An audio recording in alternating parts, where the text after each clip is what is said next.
নমস্কার বন্ধুরা, আজকে তোমাদের জন্য একটা ইন্টারেস্টিং জিনিস নিয়ে এসেছি।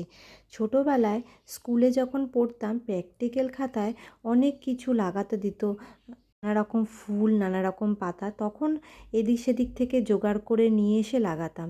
এখন দেখলাম যে বাড়িতেই এত ফুল গাছ, দেখি তো চেষ্টা করে একটু প্রিজার্ভ করতে পারি কি না। প্রিজার্ভিং করার জন্য নানা রকম পদ্ধতি আছে। আমি একদম সহজ পদ্ধতি, একটা আঠা নিয়েছি আর এই ফুল, অপরাজিতা ফুল নিয়েছি। দেখা যাক কতদিন থাকে। চেষ্টা করেছি, তাই আমারও ভালো লেগেছে, বেশ ইন্টারেস্টিং লেগেছে।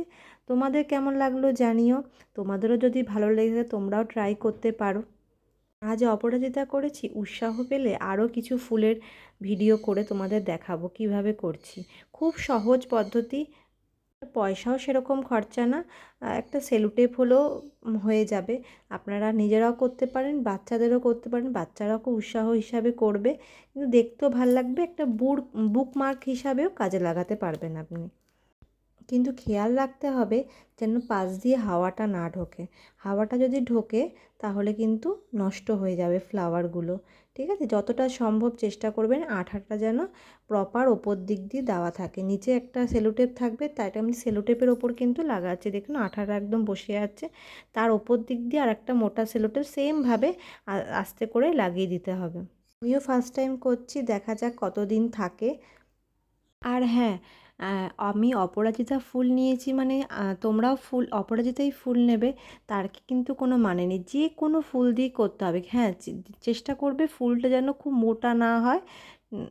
মোটা হলে সাইডগুলো ফাঁকা থাকবে। আর দেখো আমি যেভাবে চেপে চেপে দিচ্ছি, ঠিক সেইভাবে চেপে চেপে দেবে, এবং তারপর সাইডের যে এক্সট্রা পাতা বা এক্সট্রা সেলোটেপ থাকে সেগুলোকে কাঁচির মাধ্যমে কেটে দেবে। ব্যাস এইটুকুই। তোমাদের কেমন লাগছে আমার ভিডিওগুলো যদি ভালো লেগে থাকে অবশ্যই লাইক করে দেবে, কমেন্ট করবে। কমেন্ট করলে আমি আরও উৎসাহ পাবো নতুনত্ব ভিডিও আনার জন্য। আর ভিডিও ভালো লাগলে অবশ্যই শেয়ার করে দেবে তোমাদের বন্ধুদের সামনে, বন্ধুদের কাছে, তারাও যেন নতুনত্ব কিছু শিখতে পারে। চলো আজকে এইটুকুই থাকলো, টাটা, ভালো থেকো, সুস্থ থেকো সবাই।